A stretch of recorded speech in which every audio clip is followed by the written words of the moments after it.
पूर्व मुख्यमंत्री डॉक्टर रमन सिंह ने आज सुबह सिविल लाइन थाना पहुंचकर टूल किट मामले को लेकर धरना दिया। उसके बाद उन्होंने प्रेस वार्ता कर प्रदेश की भूपेश सरकार पर दुर्भाग्यपूर्ण कार्रवाई का आरोप लगाया है। वहीं उन्होंने पुलिस द्वारा भेजे नोटिस का लिखित जवाब भी दिया है। उन्होंने अपने जवाब में कहा कि मैं एक राष्ट्रीय राजनीतिक पार्टी का उपाध्यक्ष हूं एवं 15 वर्षों तक छत्तीसगढ़ प्रदेश का मुख्यमंत्री रहा हूं। इस दौरान मैंने छत्तीसगढ़ पुलिस को बहुत ही सजगता एवं स्वच्छ छवि के साथ काम करते देखा है, परंतु विगत 2 वर्षों से यह छवि धूमिल होती जा रही है। छत्तीसगढ़ पुलिस विगत वर्षों में अपने राजनीतिक आकाओं को प्रसन्न करने के लिए एक के बाद एक झूठी राजनीति एवं व्यक्तिगत विद्वेषपूर्ण FIR दर्ज कर रही है,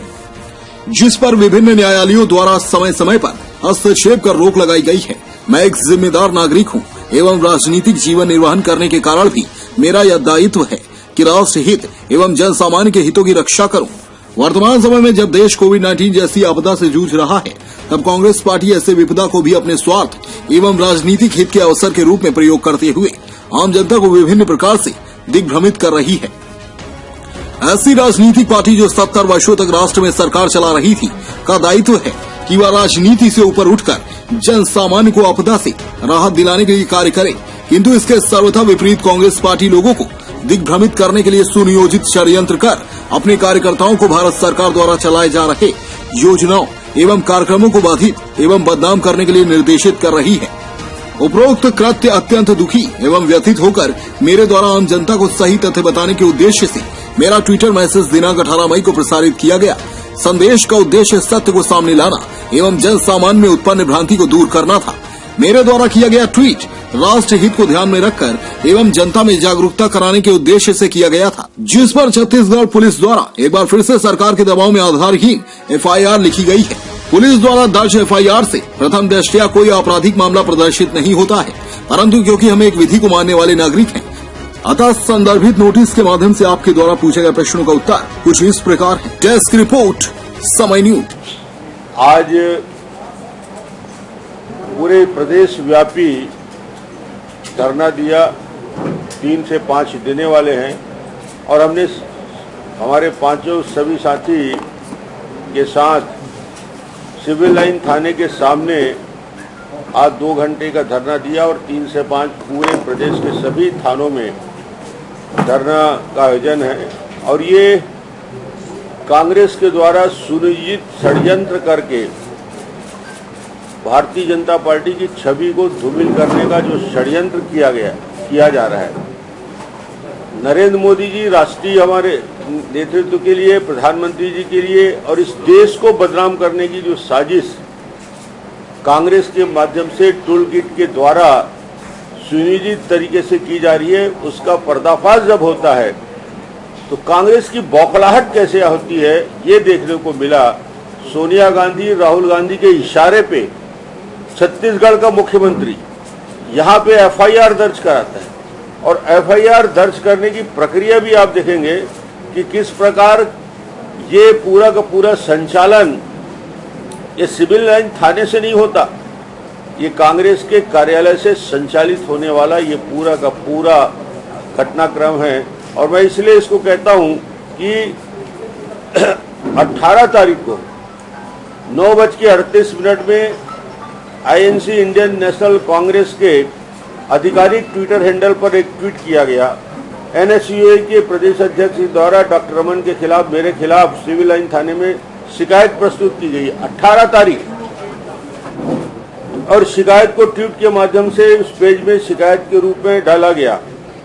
उक्त शिकायत में संबित पात्रा का नाम कहीं नहीं है उस ट्वीट में, क्योंकि उसमें कोई अपराध प्रदर्शित नहीं हो रहा था। पुलिस द्वारा 18 को FIR दर्ज नहीं किया। 19 तारीख फिर से इंडियन नेशनल कांग्रेस अब ये झूठे मामले मुकदमे में न केवल षड्यंत्र पूर्वक काम कर रहे हैं, बल्कि ये प्रधानमंत्री जी को भी बदनाम करने में, केंद्र सरकार को भी बदनाम करने में भी ट्वीट के माध्यम इन्होंने जो षड्यंत्र किया है उसको पर्दाफाश करने का काम किया। मेरे द्वारा मेरे जो बहुत ही इस पूरे घटना से मेरा मन व्यथित रहा और मैं व्यथित होकर मैंने कहा कि इसको पूरा का पूरा जानकारी जनता के सामने रखूं 18/5/2021 को प्रसारित किया गया मेरा ट्विटर संदेश का उद्देश्य सत्य को सामने लाना, जन सामान्य में उत्पन्न भ्रांति को दूर करना। मेरे द्वारा किया गया ट्वीट राष्ट्र हित को ध्यान में रखकर जनता की जागरूकता लाने के उद्देश्य से किया गया था, जिस पर छत्तीसगढ़ पुलिस द्वारा एक बार फिर सरकार के दबाव में आधारहीन एफआईआर लिखा गया है। पुलिस द्वारा एफआईआर से प्रथम दृष्टया कोई आपराधिक मामला प्रदर्शित नहीं होता, परंतु क्योंकि हम विधि के मानने वाले नागरिक हैं, अतः इस संबंध में नोटिस का जवाब दे रहे हैं। पहले नंबर पे उन्होंने मेरे ऑफिशियल ट्विटर अकाउंट को पूछा है, मैंने अपना ट्विटर अकाउंट हैंडल दिया है उनको। क्रमांक 2 में जो मेरा ट्विटर पेज है उसमें पोस्ट किए गए मैसेज मेरे द्वारा और कमेंट्स वगैरह जो सार्वजनिक रूप से किए हैं उसके बारे में एक्सेस की जानकारी मांगी। तो मैंने कहा भाई ये जो मेरा जो सार्वजनिक मेरे जो कमेंट्स हैं, जो मेरे मैसेज हैं मेरे ट्विटर पेज पे,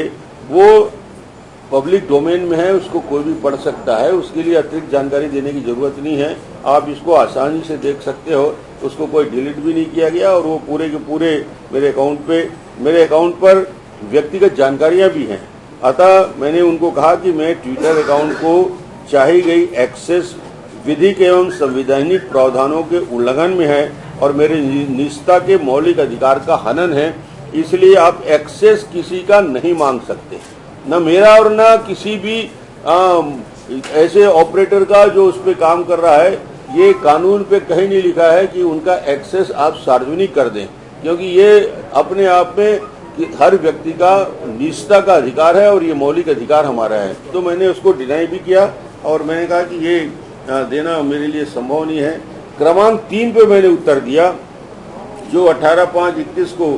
ट्वीट में व्यक्तिगत विचारों के साथ संलग्न दस्तावेज जो पूर्व में मैंने जानकारी रखी है, जो मैंने कहा है उसके बारे में कहा कि ये जानकारी जो मुझे मिली है वो सार्वजनिक रूप से उपलब्ध होकर प्रसारित हो रहे हैं, यानी ये सब पब्लिक डोमेन में उपलब्ध है। पुलिस का कोई भी व्यक्ति इस पब्लिक डोमेन में उपलब्ध उन सारी बातों को जानकारी ले सकता है जो मैंने जानकारी ली है, इसलिए इसका अतिरिक्त जानकारी देने की जरूरत मैं नहीं समझता। और चौथा नंबर, मेरे ट्विटर संदेश कांग्रेस टूलकिट एक्सपोज से जुड़े हुए विचार संवाद, ये सारे चीजों के बारे में उन्होंने जानकारी मांगी थी। तो मैंने कहा ये सार्वजनिक रूप से मेरे ट्विटर संदेश में सार्वजनिक से उपलब्ध हैं, इसलिए इसको चिंता करने की जरूरत नहीं है, ये आपको मिल जाएगा। इस प्रकार मैं ये कहता हूं कि यह जो प्रक्रिया इन्होंने अपनाई है मेरे विचारों की अभिव्यक्ति है, मैं अपना विचार अभिव्यक्त कर सकता हूं। जब देश कोविड की महामारी से जूझ रहा है, Congress party Congress tool kit के माध्यम से जिस प्रकार सुनियोजित षड्यंत्र करने का अभियान चलाकर जनता को दिग्भ्रमित कर अराजकता फैलाने का दुष्कृत्य कर रही है, आधारहीन एफआईआर के माध्यम से मेरे व्यक्ति के अधिकार को, मेरी आवाज को दबाने का जो प्रयास किया जा रहा है वह निहायत ही असंवैधानिक, निंदनीय है। पुलिस द्वारा जल्दबाजी में दबाववश शिकायतकर्ता का कथन दर्ज किए बिना और उसके शिकायत की सत्यता को परखे बिना 1 मिनट के अंदर 4:05 और 4:06 में ही उन्होंने प्राथमिकता दर्ज कर लिया। और जिस प्रकार प्रश्न मुझे पूछे गए उससे प्रदर्शित होता है कि यह पूरी कार्रवाई कांग्रेस पार्टी के झूठे साख को बचाने के लिए, पुलिस की शक्तियों का दुरुपयोग करने के लिए लिया गया है। यह एफआईआर मुझे व्यक्तिगत रूप से प्रताड़ित करने, डराने और मेरी आवाज दबाकर राजनीतिक द्वेष से मेरी छवि को धूमिल करने का प्रयास है। हम इस प्रकार के कृत्य से न डरते हैं, न इस प्रकार के कृत्य से भारतीय जनता पार्टी का कोई कार्यकर्ता भय खाता, न इसकी हमको चिंता होती है कि इसमें राजनीतिक दृष्टि से हम इसका मुकाबला कर रहे हैं। भारतीय जनता पार्टी का मंडल स्तर का, बूथ स्तर तक का कार्यकर्ता, प्रदेश के हमारे सभी पदाधिकारी, सांसद, विधायक और सभी पदाधिकारी इस कांग्रेस के षड्यंत्र को पर्दाफाश करके और टूल किट के माध्यम से देश में बीजेपी को, प्रधानमंत्री को, देश को अपमानित करके जलती हुई चिताएं दिखाने का काम यदि कर रहे हैं, गंगा में बहती हुई लाश दिखाकर देश को अपमानित कर रहे हैं। इनके मुख्यमंत्री द्वारा खुद इंडियन वेरिएंट की बात होती है, पूर्व मुख्यमंत्री कमलनाथ के द्वारा वो इंडियन स्ट्रेन की बात करते हैं। ये टूल किट का हिस्सा ही है। ये जो जिस प्रकार के बयान इनके आ रहे हैं अपने आप में, इन्होंने जो धारा 504, 505, 505A, 469 और 188 जिस धारे में मामले दर्ज किए हैं, उसको यदि आप पढ़ेंगे और उसको पढ़ने के बाद उसको समझेंगे कि ये धारा जो लगाया गया है और उस धारा में जो 504 में जो प्रावधान है, 505A में जो प्रावधान है, 469 में जो भारतीय दंड संहिता के अनुसार जो रचना है, आपको लगेगा ये मजाक कर रहे हैं।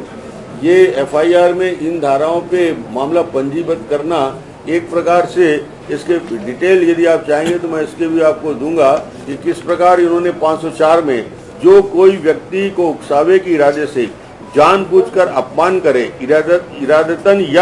या जानते हुए भी कि इस प्रकार की उकसाहट उस व्यक्ति को लोक शांति भंग करने या अन्य अपराध कारण हो सकता है, या किसी एक अवधि के कारावास की सजा जिसे 2 वर्ष तक बढ़ाया जा सकता है या आर्थिक दंडित होगा।